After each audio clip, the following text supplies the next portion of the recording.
രണ്ട് വിഷയങ്ങളാണ് അതിൽ നമ്മൾ പ്രത്യേകമായിട്ട് പറഞ്ഞിരിക്കുന്നത്. ഒന്ന് സാത്താന്റെ ബന്ധന വിമുക്തി, മറ്റൊന്ന് സഹസ്രാബ്ദ നീതിമാന്മാരുടെ പുനരുദ്ധാനം. ഈ രണ്ട് വിഷയമാണ് ഇന്ന് നമ്മൾ പ്രധാനമായും ചിന്തിക്കുന്ന വിഷയം. സഹസ്രാബ്ദ നീതിമാന്മാരുടെ പുനരുദ്ധാനം രണ്ടാണ് എന്ന് നമ്മൾ പഠിച്ചു. ഒന്ന് നീതിമാന്മാരുടെ പുനരുദ്ധാനവും രണ്ട് ദുഷ്ടന്മാരുടെ പുനരുദ്ധാനം. അതിൽ നീതിമാന്മാരുടെ പുനരുദ്ധാനം എന്ന് പറയുമ്പോൾ അവിടെ പുനരുദ്ധാന നിരയെ കുറിച്ച് നമ്മൾ പറഞ്ഞു. 1 കൊരിന്ത്യർ ലേഖനം 15-ാമത്തെ അധ്യായം 22-23 വാക്യത്തിലാണ് പുനരുദ്ധാന നിരയെ കുറിച്ച് പറയുന്നത്. കൊരിന്ത്യർക്ക് എഴുതിയ 1-ാം ലേഖനം 15-ാമത്തെ അധ്യായം 22-23 വാക്യങ്ങൾ. ആദാമിൽ എല്ലാവരും മരിക്കുന്നത് പോലെ ക്രിസ്തുവിൽ എല്ലാവരും ജീവിക്കപ്പെടും. ഓരോരുത്തരും താന്താന്റെ നിരയിൽ അത്രേ. ആദ്യ ഫലം ക്രിസ്തു 1, പിന്നെ ക്രിസ്തുവിനുള്ളവർ അവന്റെ വരവിങ്കൽ 2, 3 പിന്നെ അവസാനം. ഇങ്ങനെ 3 നിരകളാണ് ഇതിൽ പറഞ്ഞിട്ടുള്ളത്. അത് നമ്മൾ വായിക്കുമ്പോൾ ഒന്നാമത്തേത് ദൈവരാജ്യം, സ്വർഗരാജ്യം, സഭ എന്നുള്ളിടത്ത് ഒരു പുനരുദ്ധാനം എന്ന് കാണുന്നുണ്ട്. ഒരു ആരോയും ഒരു പുനരുദ്ധാനവും. ആദ്യത്തെ പുനരുദ്ധാനമാണ് എന്ന് പറഞ്ഞാൽ വിശുദ്ധന്മാരുടെ ആദ്യത്തെ പുനരുദ്ധാനമാണ് അവിടെ നമ്മൾ കാണുന്നത്. പിന്നെ അത് കഴിഞ്ഞാൽ രണ്ടാമത് വിശുദ്ധന്മാർ പുനരുദ്ധാനം ചെയ്യുന്നത് അവിടുന്ന് മൂന്നാമത്തെ സിംഹാസനമുണ്ട്. മൂന്നാമത്തെ സിംഹാസനം സഹസ്രാബ്ദ വാഴ്ച എന്നുള്ള ചുമന്ന കളറിലുള്ള ഒരു വൃത്തവും നിങ്ങൾക്ക് കാണാം. അതിന്റെ ഇടയിൽ ഒരു ആരോ ഇട്ടിട്ടുണ്ട്. എന്നിട്ട് അവിടെ ഒരു പ്രയോഗമുണ്ട്, അത് എഴുതിയിട്ടില്ലെന്ന് എനിക്ക് തോന്നുന്നു. കാലാപെറുക്കൽ എന്നാണ്. അവിടെയും ഒരു വിശുദ്ധന്മാരുടെ പുനരുദ്ധാനം ഉണ്ട്, ഒരു ചെറിയ പുനരുദ്ധാനം, കാലാപെറുക്കൽ. പിന്നെ നമ്മൾ കാണുന്നത് വെള്ളസിംഹാസനത്തിലാണ്. വെള്ളസിംഹാസനമാണ്, വെളുത്ത നിറത്തിൽ മുകളിലൊരു കസേര കൊടുത്തേക്കണം. അത് പിന്നെ അവസാനം എന്ന് പറയുന്നത് അതാണ്. പിന്നെ അവസാനം എന്ന് പറയുന്നതാണ്. അപ്പോ ഈ 3 ഘട്ടങ്ങളിലായി വിശുദ്ധന്മാർ പുനരുദ്ധാനം ചെയ്യുമെങ്കിലും അത് 3ഉം ഒന്നാം പുനരുദ്ധാനമായിട്ടാണ് കണക്കാക്കുന്നത്. ആദാമിൽ എല്ലാവരും മരിച്ചു, പക്ഷെ ക്രിസ്തു നിമിത്തം എല്ലാവരും ജീവിക്കും. ആ ജീവിക്കും എന്ന് പറയുന്നതാണ് പുനരുദ്ധാന ജീവൻ, പുനരുദ്ധാനം. അപ്പോ സഹസ്രാബ്ദ വാഴ്ചയിലേക്ക് മഹാപീഡന കാലത്തിൽ നിന്നും ആ കാലയളവിൽ രക്തസാക്ഷികളായ ചിലരും അതിനു മുമ്പ് കർത്താവിന്റെ മധ്യാകാശത വരവെങ്കിൽ ആദാം മുതലുള്ള സകല വിശുദ്ധന്മാരുടെയും പുനരുദ്ധാനവും ഒടുവിലായി വെള്ളസിംഹാസനത്തിലേക്ക് സഹസ്രാബ്ദ വാഴ്ചയുടെ അവസാനം. അതാണ് ഭൂമിയുടെ ചരിത്രത്തിലെ ഏറ്റവും അവസാനത്തെ പുനരുദ്ധാനം. അങ്ങനെ 3 സന്ദർഭങ്ങളിലായിട്ട് വിശുദ്ധന്മാർ പുനരുദ്ധാനം ചെയ്യുന്നുണ്ടെങ്കിലും അത് 3ഉം കൂടി ചേർത്ത് വിശുദ്ധന്മാരുടെ പുനരുദ്ധാനം എന്ന ഒറ്റ നമ്പറിലാണ് അറിയപ്പെടുന്നത്. അതാണ് ഒന്നാം പുനരുദ്ധാനം. അപ്പൊ പിന്നെ അവസാനം എന്ന് പറയുന്നതാണ് വെള്ള സിംഹാസനത്തിലേക്കുള്ള പുനരുദ്ധാനത്തെയാണ് പിന്നെ അവസാനം എന്ന് പറയുന്നത്. പുനരുദ്ധാന നിരയിൽ ആദ്യം ആരാണ്? യേശുക്രിസ്തു. രണ്ടാമത് ആരാണ്? കർത്താവ് മധ്യാകാശത്ത് വന്നപ്പോൾ സഭയുടെ എടുക്കപ്പെടലും അതിനോട് ചേർന്ന് പഴയ നിയമ വിശുദ്ധന്മാരുടെ പുനരുദ്ധാനവും. പിന്നെ അവസാനം എന്ന് പറയുന്നത് സഹസ്രാബ്ദ വാഴ്ചയുടെ അവസാനം ഉള്ള പുനരുദ്ധാനമാണ്. ആദ്യം ഏതാണ്? ക്രിസ്തു. രണ്ടാമത് ഏതാണ്? സഭയുടെ എടുക്കപ്പെടലാണ് അതിൽ കാണിച്ചിട്ടുള്ളത്. ആദ്യത്തെ സിംഹാസനത്തിങ്കിലേക്കുള്ള എടുക്കപ്പെടൽ. പിന്നെ ക്രിസ്തുവിനുള്ളവർ അവന്റെ വരവെങ്കിൽ എന്നാണ്. പിന്നെ ക്രിസ്തുവിനുള്ളവർ അവന്റെ വരവെങ്കിൽ. അവന്റെ വരവെങ്കിൽ എന്ന് പറയുമ്പോൾ 2 വരവ് അവനുണ്ട്. ഒന്ന് മധ്യാകാശത്തും മറ്റൊന്ന് നമ്മളാം മൂന്നാമത്തെ കസേരയുടെ അവിടെ 4 ലൈൻ മോളിൽ നിന്ന് കീഴോട്ട് കാണിച്ചിട്ടുണ്ട്, ഒലിവുമല എന്നും പറഞ്ഞു. അതും കർത്താവിന്റെ വരവിന്റെ 2ാം ഘട്ടമാണ്. ഈ രണ്ട് സന്ദർഭങ്ങളിലായി നമ്മളത് കാണും. അവിടെയുമുണ്ട് വിശുദ്ധന്മാരിൽ ചിലരുടെ പുനരുദ്ധാനം. പക്ഷേ കർത്താവിന്റെ 2 ഘട്ടങ്ങളിലുള്ള വരവെങ്കിലും എന്തുണ്ട്? പുനരുദ്ധാനമുണ്ട്. അത് ആർക്കുള്ളതാണ്? ക്രിസ്തുവിനുള്ളവരാണ്. ക്രിസ്തുവിനുള്ളവർ, പിന്നെ ക്രിസ്തുവിനുള്ളവർ. ആദ്യവരം ക്രിസ്തു, പിന്നെ ക്രിസ്തുവിനുള്ളവർ, പിന്നെ അവസാനം. ഇതാണ് പുനരുത്ഥാന നിര. കൊരിന്ത്യർക്ക് എഴുതിയ 1-ാം ലേഖനം 15-ാം അധ്യായത്തിന്റെ 22-ാമത്തെ വാക്യം മുതലാണ് പുനരുത്ഥാന നിര നമ്മൾ കാണുന്നത്.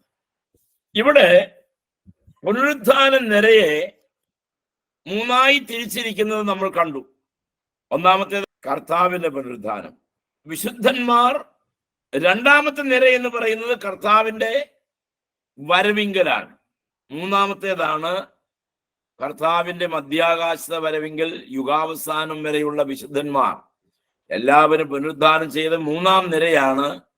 അത് 3ാം നിര പുനരുദ്ധാനമാണ്. പിന്നെ അവസാനം എന്ന് തർജ്ജമ ചെയ്തിരിക്കുന്ന ഇവിടെ 1000 ആണ്ട് കഴിഞ്ഞിട്ടുള്ള, സഹസ്രാബ്ദ വാഴ്ച കഴിഞ്ഞിട്ടുള്ള പുനരുദ്ധാനത്തെയാണ് പറയുന്നത്. നീതിമാന്മാർ വെള്ളസിംഹാസനത്തിലേക്ക് അവരുടെ എവിടെ മുതലുള്ളത്?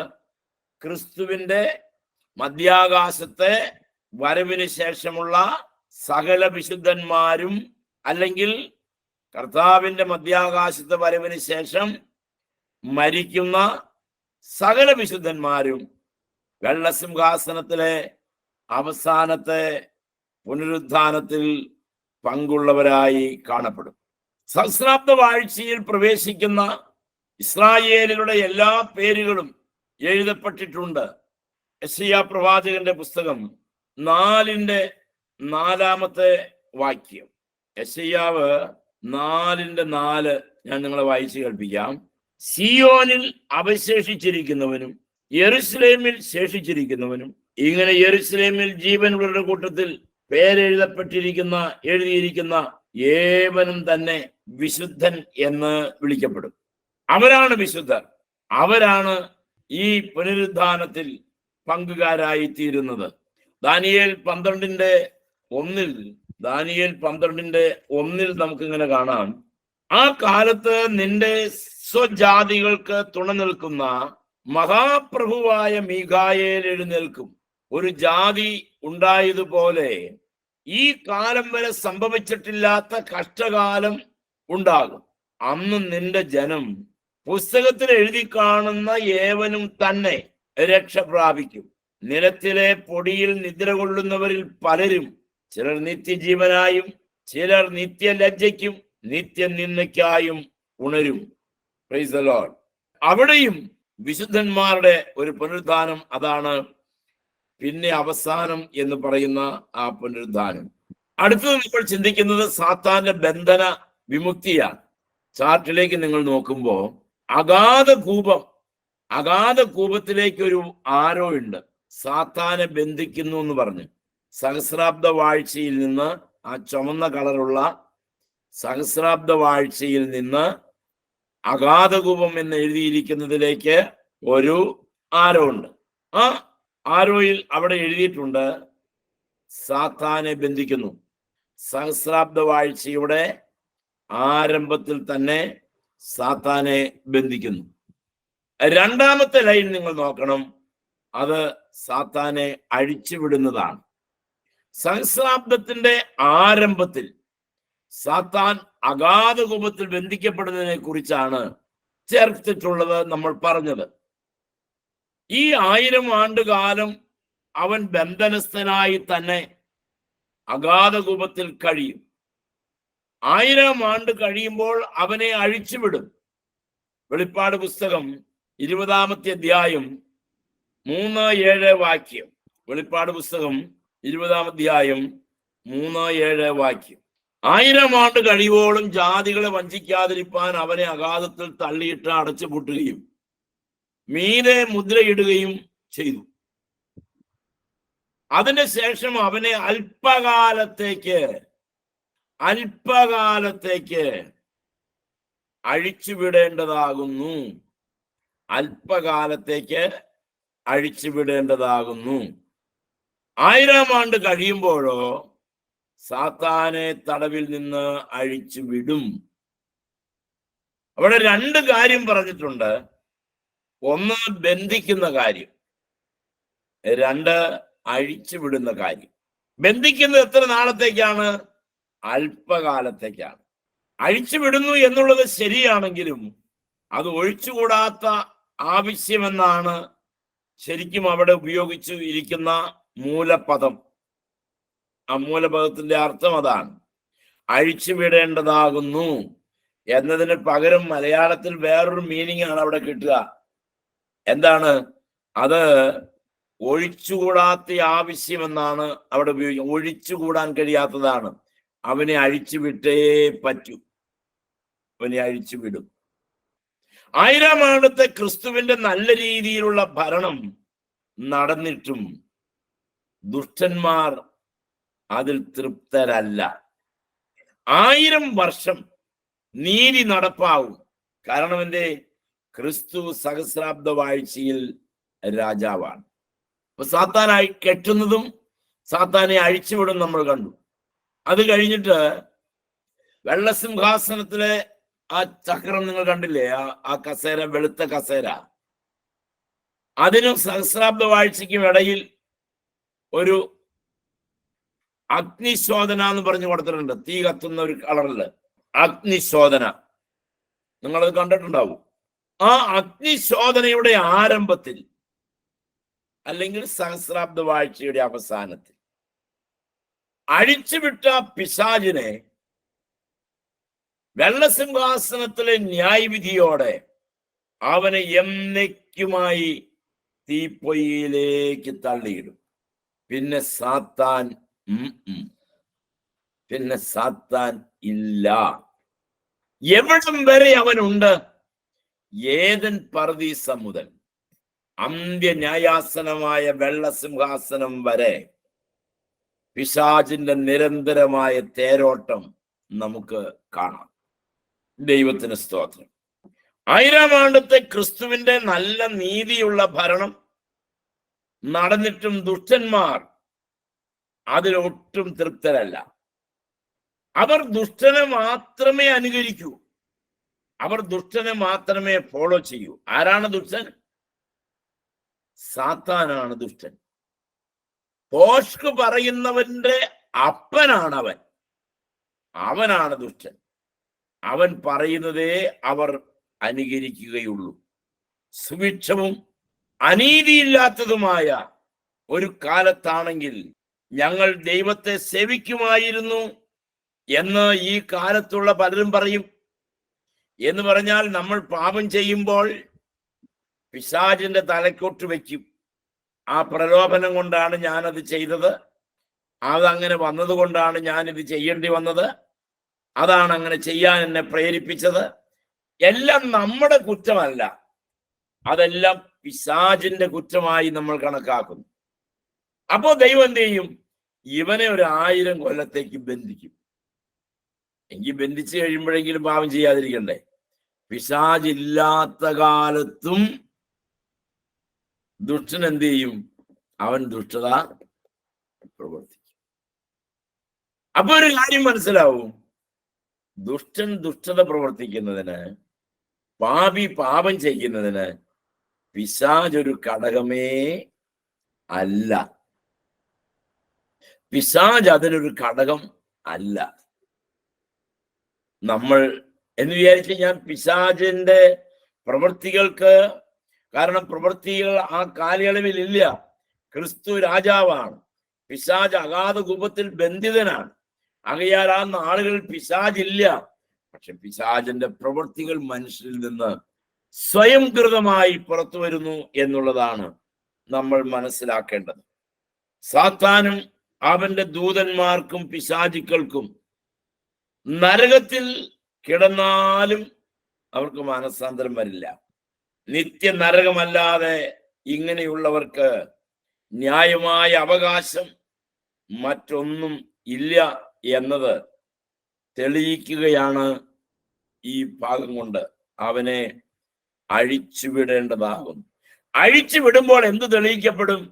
പിശാചിനെ ബന്ധിച്ചിരുന്ന കാലത്ത് ദുഷ്ടത ചെയ്യാൻ വെമ്പിയിരുന്ന വ്യക്തികൾ ദുഷ്ടനെ കാണുമ്പോൾ അവനോട് കൂട്ടിച്ചേരും. കുറച്ചെങ്ങല്ല, അസംഖ്യമെന്നാണ് പറയുന്നത്. നമ്മൾ പഠിച്ചല്ലോ, ഒരു വീട്ടിൽ തന്നെ ഒരു ഗോത്രം എന്ന് പറയാവുന്ന രീതിയിൽ മക്കളുണ്ട്. 100 വയസ്സുള്ള ആള് മരിച്ചാൽ ഒരു കൊച്ചു മരിച്ചു എന്നേ പറയൂ. അത്രമാത്രം പോപ്പുലേഷന്റെ ഡെൻസിറ്റി ഉള്ള ആ കാലയളവിൽ പിശാചിനെ അഴിച്ചുവിടുമ്പോൾ അസംഖ്യം ജനം അവന്റെ കൂടെ ചേരും. പിശാചുക്കളെയും അന്ന് ബന്ധിച്ചിരിക്കും എന്ന് നമ്മൾ മനസ്സിലാക്കിയല്ലോ. സഖറിയാവ് 13:2 പറയുന്നു, ഞാൻ ദേശത്തു നിന്ന് വിഗ്രഹങ്ങളുടെ പേർ ഇല്ലാതാക്കും, ഇനി അവയെ ഓർക്കുകയില്ല. ഞാൻ പ്രവാചകന്മാരെയും മലിനാത്മാക്കളെയും ദേശത്തു നിന്ന് നീക്കിക്കളയും എന്ന് യഹോവയുടെ അരുളപ്പാട്. അങ്ങനെ നാം സഖറിയാവിന്റെ പുസ്തകത്തിൽ വായിക്കുന്നു. സാത്താന്യ ഗണബന്ധനം എന്നത്, സാത്താന്റെ ഗണങ്ങളെ ബന്ധിക്കുന്നത് നമ്മൾ സഹസ്രാബ്ദ വാഴ്ചയുടെ ആരംഭത്തിൽ കണ്ടതാണ്. ആദ്യത്തെ ആരോമാർക്ക് ഞാൻ നിങ്ങളെ കാണിച്ചത്. ഇന്ന് സഹസ്രാബ്ദ കാലത്ത് സാത്താന്യ ഗണങ്ങൾ ഇല്ല. എന്നാൽ അവനെ തുറന്നു വിടുമ്പോഴോ, അങ്ങനെ തുറന്നു വിടുമ്പോൾ സാത്താൻ തൻ്റെ അനുചരന്മാരോട് കൂടെ തന്നെ അന്ത്യ മത്സരത്തിനായിട്ട് ഒരുങ്ങുകയാണ്. എവിടേക്കാണ് പിശാച് കർത്താവിനോട് യുദ്ധം ചെയ്തത്? ഒന്നാമത്തെ യുദ്ധം, പിശാചിന്റെ യുദ്ധങ്ങൾ മനുഷ്യനോടും മനുഷ്യപുത്രന്മാരോടുമുള്ള, മനുഷ്യരോടും മനുഷ്യപുത്രനോടുമുള്ള പിശാചിന്റെ യുദ്ധങ്ങൾ എവിടെയല്ല? ഒന്ന് ഏദനിൽ വെച്ച്. ഏദനിലെ യുദ്ധത്തിൽ അത് ആദ്യത്തെ വിജയമായിരുന്നു. നിരുപാധികം മനുഷ്യൻ കീഴടങ്ങി. ആയുധം വെച്ച് മനുഷ്യൻ കീഴടങ്ങി. അവൻ പറഞ്ഞ ഒരു വാക്കിന്റെ വാഴ്ത്തലയിൽ കീഴടങ്ങിപ്പോയി, വിധേയപ്പെട്ടുപോയി. രണ്ടാമത്തെ യുദ്ധം നമ്മൾ കാണുന്നത് കാൽവറിയിലാണ്. കർത്താവിന്റെ മരണത്തിനെതിരെ ദുഷ്ടൻ പല തന്ത്രങ്ങൾ ഉപയോഗിച്ചു. എന്തിന്? പീലാത്തോസിന്റെ ഭാര്യയെ പോലും ഉപയോഗിച്ചു. എന്നാൽ ആ യുദ്ധത്തിലും ആര് ജയിച്ചു? ഒടുക്കത്തെ ആദാമായ കർത്താവ് ജയിച്ചു. ഒന്നാമത്തെ യുദ്ധത്തിൽ ഒന്നാം ആദാം പിശാചിന്റെ മുൻപിൽ പരാജയപ്പെട്ടു. രണ്ടാം യുദ്ധത്തിൽ ഒടുക്കത്തെ ആദാമായ ക്രിസ്തു ജയിച്ചു. അവൻ സാത്താനെ ജയിച്ചു, അവൻ മരണത്തെ ജയിച്ചു.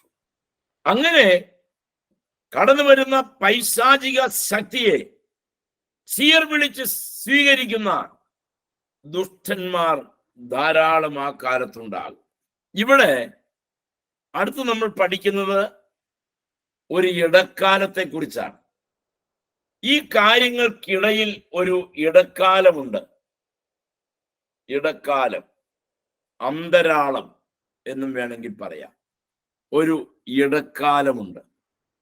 സഹസ്രാബ്ദ വാഴ്ച കഴിഞ്ഞിട്ട് അന്ത്യ മത്സരവും ഭൂമിയുടെ അഗ്നിപ്രളയവും കാണാൻ കഴിയുന്നില്ലേ? അഗ്നിപ്രളയം, ആ ചുവന്ന കളറുള്ള സഹസ്രാബ്ദ വാഴ്ച കഴിഞ്ഞു. വെള്ളസിംഹാസനത്തിലെ ന്യായവിധി അതും അവിടെ കാണിച്ചിട്ടുണ്ട്. ഇതിന്റെ രണ്ടിന്റെയും ഇടയിൽ സംഭവിക്കുന്ന ഒരു പ്രധാന സംഭവമാണ് അഗ്നിപ്രളയം. ഈ അഗ്നിപ്രളയത്തിനു മുൻപും സഹസ്രാബ്ദത്തിന് ശേഷവും ആയിട്ടൊരു ഇടക്കാലമുണ്ട്, ഒരു അന്തരാളമുണ്ട്, ഒരു അകലമുണ്ട്, ഒരു വിടവുണ്ട്, ഒരു ഇടക്കാലം നമുക്ക് കാണാം. സഹസ്രാബ്ദത്തിനും ഭൂമിയുടെ അഗ്നിശോധനയ്ക്കും ഇടയിൽ ഒരു ഷോർട്ട് പീരിയഡ് ഉണ്ട്, ഒരു സൈലന്റ് പീരിയഡ് ഉണ്ട്, ഒരു ഇടക്കാലമുണ്ട്. വെളിപ്പാട് പുസ്തകം 20:3 വെളിപ്പാട് പുസ്തകം 20-3 വാക്യം. അതിന്റെ ശേഷം എന്ന് നമുക്ക് അവിടെ കാണാം. അതിന്റെ ശേഷം അവനെ അല്പകാലത്തേക്ക് അഴിച്ചുവിടേണ്ടതാകുന്നു. ഇവിടെ അല്പകാലം എന്നുള്ളതിന് ഉപയോഗിച്ചിട്ടുള്ള ഹിബ്രു പദം ക്രോനോസ് എന്നാണ്. ക്രോനോസ് എന്ന വാക്കാണ് എബ്രായ ഭാഷയിൽ ഉപയോഗിച്ചിട്ടുള്ളത്. ഏതിന്? കാലം എന്നതിന് ഉപയോഗിച്ചിട്ടുള്ളത്. അതിന് ഒരു കാലയളവ് എന്ന അർത്ഥമുണ്ട്. കാലം എന്ന് മാത്രമല്ല, കാലയളവ് എന്ന അർത്ഥമുണ്ട്. അല്പകാലം എന്നതിനാൽ ഒരു ചെറിയ കാലയളവ് സാത്താനെ സ്വതന്ത്രനാക്കി വിടും. ജയിലിൽ നിന്ന്, അഗാധകൂപത്തിൽ നിന്ന് അവനെ ജാമ്യത്തിൽ വിടും എന്ന് ഞാൻ പറയാ, അത്ര കറക്റ്റ് അല്ലെങ്കിലും അവനെ സ്വതന്ത്രനായി വിടും. പ്രളയപൂർവ ഭൂമിയിൽ, പ്രളയത്തിനു മുൻപുള്ള ഭൂമിയിൽ ഉണ്ടായിരുന്ന വാസകാലം കഴിഞ്ഞ് പ്രളയാനന്തര ഭൂമിയിൽ നോഹ കുടിപ്പാർത്തതുവരെ ഒരു ഇടക്കാലം കാണാം. പ്രളയത്തിനു മുൻപുള്ള ഭൂമിയും പ്രളയത്തിന് ശേഷം നോഹ കുടിപ്പാർത്തതിനും ഇടയ്ക്ക് ഒരു ഇടക്കാലമുണ്ട്. മറ്റൊന്ന്, മോശയുടെ ജനനം മുതൽ സീനായി മല വരെയും ഒരു ഇടക്കാലം ഉണ്ട്. മോശയുടെ ജനനം മുതൽ സീനായി മല വരെയും ഒരു ഇടക്കാലമുണ്ട്. കർത്താവിന്റെ മരണത്തിനും പെന്തക്കോസ്തിക്കും ഇടയ്ക്ക് ഒരു 53 ദിവസമുണ്ട്. കർത്താവിന്റെ മരണത്തിനും പെന്തക്കോസ്തിക്കും ഇടയിൽ ഒരു 53 ദിവസമുണ്ട്. ഒരു ഇടക്കാലമുണ്ട്, ഒരു അന്തരാളം ഉണ്ട്. പഴയ പുതിയ നിയമകാലങ്ങൾക്കിടയിൽ വ്യക്തമായ ഒരു അന്തരാളം തന്നെയുണ്ട്, ഒരു ഇടക്കാലം തന്നെയുണ്ട്. അതാണ് മലാഖി പ്രവാചകനും യോഹന്നാൻ സ്നാപകനും ഇടയ്ക്കുള്ള കാലയളവ്. അവണ്ണം ക്രിസ്തുവിന്റെ മധ്യാകാശ വരവിനും, നിങ്ങൾ ആ ചിത്രത്തിൽ നോക്കിയാൽ കാണാം, ദൈവരാജ്യം, സ്വർഗരാജ്യം, സഭ, ഇവിടെയാണ് മധ്യാകാശത്തെ വരവ്. ആ മധ്യാകാശത്തെ വരവിനും മഹാപീഡന ആരംഭത്തിനും, രണ്ടാമത്തെ കസേര, മഹാപീഡന ആരംഭത്തിനും ഇടയ്ക്ക് ഒരു ഇടക്കാലമുണ്ട്. ആ ഇടക്കാലം എത്രയാന്ന് നമ്മൾ പറഞ്ഞു പോയി, പഠിച്ചതാണ്. 220 ദിവസം. ആ ഇടക്കാലം, ഒരു ഇടക്കാലമുണ്ട്. ക്രിസ്തുവിന്റെ ന്യായാസന കാലം ആയിട്ടുണ്ട്, അഥവാ ക്രിസ്തുവിന്റെ ന്യായവിധിയുടെ കാലയളവ്, മധ്യാകാശത്ത് വെച്ച് സഭയെ ന്യായം വിധിക്കുന്ന ആ കാലയളവ്. ആ പീഡനകാലത്തിനും ഉൽപ്രാവണത്തിനും ഇടയ്ക്കുള്ള ഒരു കാലയളവ്. തേജസ്സിന്റെ സിംഹാസനത്തിലെ വിസ്താരം, തേജസ്സിന്റെ സിംഹാസനത്തിലെ ന്യായവിധി, മൂന്നാമത്തെ കസേര. തേജസ്സിന്റെ സിംഹാസനത്തിലെ വിസ്താരകാലവും അത് മഹാപീഡനകാലത്തിനും സഹസ്രാബ്ദ വാഴ്ചയ്ക്കും ഇടയ്ക്കുള്ള ഒരു ഇടക്കാലമാണ്. മഹാപീഡനകാലത്തിനും സഹസ്രാബ്ദ വാഴ്ചയ്ക്കും ഇടയ്ക്കുള്ള ഒരു ഇടക്കാലമാണ് തേജസ്സിന്റെ സിംഹാസനത്തിലെ ന്യായവിധി. സാത്താന് ദൈവത്തിനെതിരെ സൈന്യത്തെ ഒരുക്കുവാൻ ഒരു ഇടക്കാലം ദൈവം അനുവദിക്കുന്നു. സാത്താനും പിശാചുക്കൾക്കും ദുഷ്ട മനുഷ്യർക്കും മാനസാന്തരം വരികയില്ല എന്ന് തെളിയിക്കുവാൻ ഈ ഇടക്കാലം നമ്മെ സഹായിക്കും. എന്ന് പറഞ്ഞാൽ എന്താണ്? മാനസാന്തരപ്പെട്ട ജീവിതത്തിനും അപ്രകാരം സാത്താനെ അത് സാത്താൻ അവന്റെ സൈന്യത്തെ ഒരുക്കുവാനുള്ളൊരു കാലത്തിനും ആ ഒരു കാലയളവിന് വേണ്ടി ഇങ്ങനെ ഒരു ഇടക്കാലം ക്രമീകരിക്കുന്നു. അഗ്നിശോധനയ്ക്കും സഹസ്രാബ്ദ വാഴ്ചയ്ക്കും ഇടയിൽ ഒരു ഇടക്കാലം ഉണ്ട്. ദുഷ്ടൻ ഒരിക്കലും ഒരു മാനസാന്തരം വരികയില്ല. അവന് വെച്ചിട്ടുള്ളത് ന്യായവിധി തന്നെയാണ്. അപ്പോ ദൈവിക പദ്ധതികളുടെ എല്ലാം ഇടയ്ക്കൊരിടകാലമുണ്ട്. നമ്മൾ വെളിപ്പാട് പുസ്തകം പഠിച്ചപ്പോ പറഞ്ഞതാണ്. 6-ാം അധ്യായത്തിനും 8-ാം അധ്യായത്തിനും ഇടയ്ക്ക് ഒരു കാലമുണ്ട്. ദൈവിക പദ്ധതികൾക്കെല്ലാം ഒരു ഇടക്കാലമുണ്ട്. ആ ഇടക്കാലം നമ്മൾ ഇവിടെയും കാണും. Praise the Lord. അങ്ങനെ ഒരു ഇടവേള, ഒരു ഇടക്കാലം.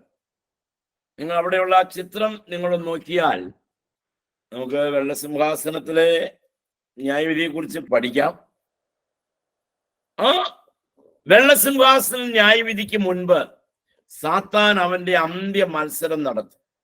അവസാന മത്സരം, അവസാന കൈ, ജയിക്കാമോ എന്നുള്ള നോക്കിയെടുത്തെങ്ങും എന്ത് ചെയ്തില്ല, സാത്താൻ ജയിച്ചില്ല. നോക്കിയെടുത്തെങ്ങും ജയിച്ചില്ല സാത്താൻ. അവസാനത്തെ ഒരു കൈയും കൂടി നോക്കുകയാണ്. വെളിപ്പാട് പുസ്തകം 20:8-9. വെളിപ്പാട് പുസ്തകം 20:8-9 വാക്യം ഞാൻ നിങ്ങൾ വായിച്ച് കേൾപ്പിക്കാം. അവൻ അഥവാ സാത്താൻ ഭൂമിയുടെ 4 ദിക്കുമുള്ള ജാതികളായി സംഖ്യയിൽ കടൽപ്പുറത്തെ മണൽ പോലെയുള്ള ഗോഗ് മാഗോഗ് എന്നിവരെ യുദ്ധത്തിനായി കൂട്ടിച്ചേർക്കേണ്ടതിന് വശീകരിക്കാൻ പുറപ്പെടും. അവർ ഭൂമിയിൽ പരക്കെ ചെന്ന് വിശുദ്ധന്മാരുടെ പാളയത്തെയും പ്രിയ നഗരത്തെയും വളയും. ഇപ്പൊ സാത്താന്റെ പക്ഷത്ത് ചേരുന്ന, ദുഷ്ടന്റെ പക്ഷത്ത് ചേരുന്ന, ക്രിസ്തു നീതിയോടെ വാഴുന്നതിൽ സഹികെട്ട ജനം, വഴങ്ങിക്കൊടുക്കാത്ത ചെങ്കോലിന്റെ കീഴിലുള്ള ജീവിതം ഗതിമുട്ടിയിട്ട്, എന്ന് പറഞ്ഞാൽ പാപം ചെയ്യാനുള്ള സാഹചര്യം ഇല്ലാത്തത് കൊണ്ട് അവർ സാത്താനെ അഴിച്ചുവിടുമ്പോൾ ആ പക്ഷത്തേക്ക് അങ്ങ് മാറുകയാണ്. അവർ നിരപ്പ് നടന്ന് വിശുദ്ധന്മാർ പാർക്കുന്ന ഭവനത്തെ, അവരുടെ പാളയത്തെ വളയും. ശേഷം അവരെ സ്വന്തമാക്കും. ഈ വേദഭാഗം വളരെ ശ്രദ്ധിക്കേണ്ടതും വളരെ ചിന്തിക്കേണ്ടതുമായ ഒരു വേദഭാഗമാണ്. Gogh Magog ആരാണിവർ? ഇതേ വാക്കുകൾ വേറെ ഭാഗങ്ങളിൽ മാത്രമേ ഉപയോഗിച്ചിട്ടുള്ളൂ. ഒന്ന് ഉൽപ്പത്തി 10:2 അവിടെ നമുക്ക് മാഗോഗിനെ കാണാം. ഉൽപ്പത്തി 10:2 അവർ, മാഗോഗ് ആരാണ്? മാഗോഗ് യാഫേത്തിന്റെ പുത്രന്മാർ. യാഫേത്തിന്റെ പുത്രനാണ് മാഗോഗ്. ഓരോ പേരിന്റെ പ്രകാരവും സ്ഥലവും വംശവും രാജ്യവും എല്ലാം എണ്ണപ്പെട്ടിരുന്ന കാലമായിരുന്നു അത്. അവരവരുടെ പേരിലാണ് സ്ഥലം അറിയപ്പെട്ടിരുന്നത്. നമുക്കൊരു സ്ഥലമുണ്ടെങ്കിൽ ആ സ്ഥലം അറിയപ്പെടുന്നത് അതിനെന്തെങ്കിലുമൊക്കെ ചരിത്രപരമായിട്ട് കാണും. ആ സ്ഥലം ഇവിടെ അറിയപ്പെടുന്നത് ആളുകളുടെ, വ്യക്തിയുടെ പേരിലാണ്. മാഗോഗ് എന്ന് പറയുന്നത്, മാഗോഗ് ആരുടെ മകനാണ്? യാഫേത്തിന്റെ മകനാണ്. യാഫേത്തിന്റെ മകനായ മാഗോഗിന്റെ പേരില് അറിയപ്പെടുന്ന ഒരു സ്ഥലം. അവരുടെ പേരിലാണ് വംശവും രാജ്യവും എല്ലാം അഡ്രസ് ചെയ്തിരുന്നത്. എന്നാൽ യെഹെസ്കേൽ പ്രവാചകന്റെ പുസ്തകം 38-ാം അധ്യായത്തിന്റെ ഒന്നാം വാക്യത്തിലേക്ക് നമ്മൾ വരുമ്പോൾ മാഗോഗ് ഒരു വലിയ ഭൂവിഭാഗത്തിന്റെ പേരാണ് എന്ന് നമുക്ക് അവിടെ ഗ്രഹിക്കാനായിട്ട് സാധിക്കും. ഉൽപ്പത്തി 10:2 അതൊരു ആളുടെ പേരായിരുന്നെങ്കിൽ യെഹെസ്കേൽ 38:1 വരുമ്പോൾ അതൊരു വലിയ പ്രവിശ്യയുടെ പേരാണ്. അതിന്റെ ശ്രേഷ്ഠ ഭരണാധികാരിയാണ് ഗോഗ് എന്ന് ആ അധ്യായത്തിലും 39-ാം അധ്യായത്തിലും നമുക്ക് കാണാം. മാഗോഗിന്റെ ഭരണാധികാരി ഗോഗ് എന്ന് അറിയപ്പെട്ടിരുന്നു. ഇത് നമ്മൾ 38-ലും 39-ലും വായിക്കുന്ന കാര്യമാണ്. ചുരുക്കി പറഞ്ഞാൽ ഇരുമ്പുറയ്ക്കുള്ളിലെ എല്ലാ രാജ്യങ്ങളും ഇതിൽ ഉൾപ്പെടും.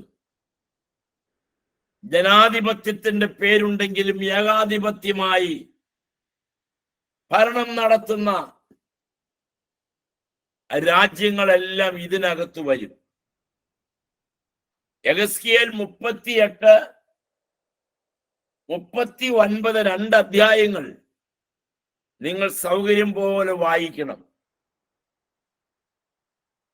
സഹസ്രാബ്ദത്തിന് മുൻപ് സംഭവിക്കേണ്ട യുദ്ധത്തെ കുറിച്ച് ഇവിടെ വളരെ വ്യക്തമാക്കുന്നുണ്ട്.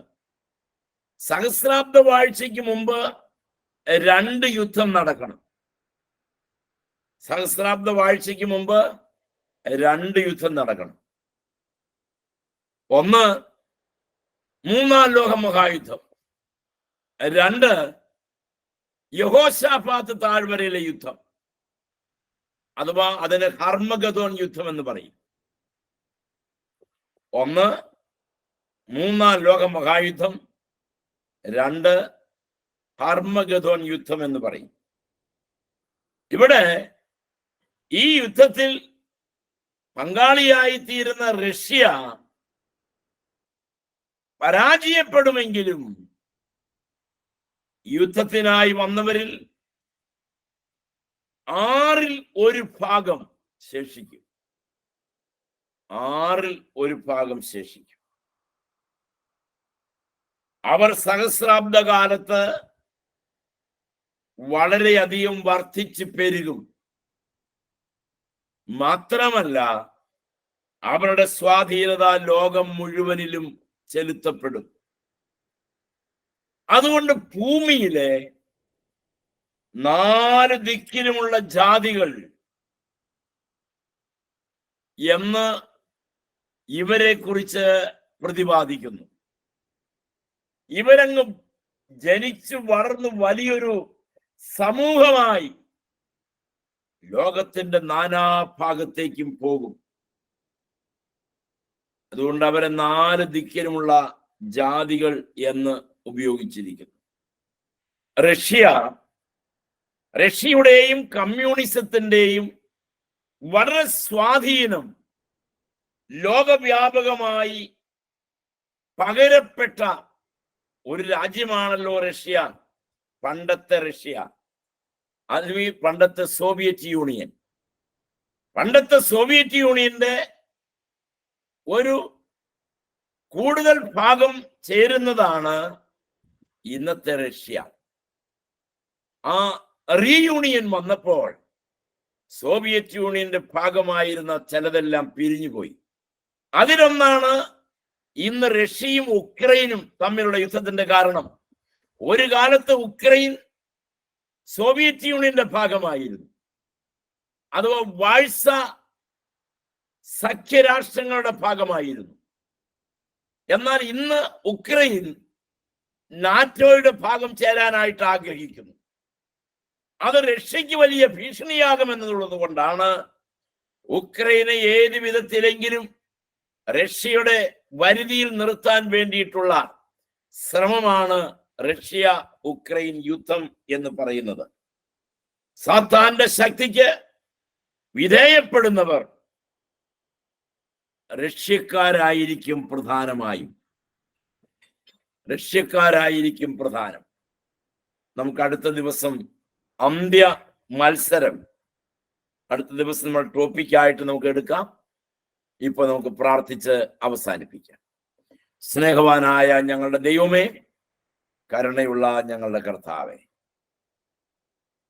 ഇന്ന് രാത്രി നീ ഞങ്ങളോട് സംസാരിച്ച നിന്റെ വലിയ കരുണയ്ക്കും കൃപയ്ക്കുമായി ഞങ്ങൾ നിന്നെ സ്തുതിക്കുന്നു. യേശുവേ, നീ ഞങ്ങളോട് കൃപയാകണം. നിന്റെ വചനത്തിന്റെ ആഴത്തിലേക്ക് നീ ഞങ്ങളെ കൈപിടിച്ച് നടത്തണമേ. അങ്ങയുടെ സ്വരം കേൾക്കാൻ, അങ്ങയുടെ ശബ്ദം കേൾപ്പാൻ ഞങ്ങളെ നീ തയ്യാറാക്കണം. കർത്താവേ, നിന്റെ മധ്യാകാശത്തുള്ള വരവ് ഞങ്ങൾക്കൊരു കെണി പോലെ ഭവിക്കാതിരിപ്പാൻ, ഞങ്ങൾക്ക് വചനം പഠിച്ച് ഞങ്ങൾക്ക് ഞങ്ങളെ തന്നെ വിശുദ്ധീകരിച്ച് അങ്ങയോട് ചേരുവാൻ ഞങ്ങളെ നീ യോഗ്യരാക്കി തീർക്കണമേ. കർത്താവിന്റെ നാമത്തിൽ ഈ ക്ലാസ്സിൽ സംബന്ധിക്കുന്ന എല്ലാ ദൈവമക്കളെയും വളരെ വിനയത്തോടെ സമർപ്പിക്കുന്നു. അവിടുന്ന് കൃപയോടെ കേൾക്കുമാറാകണമേ. ആമേൻ.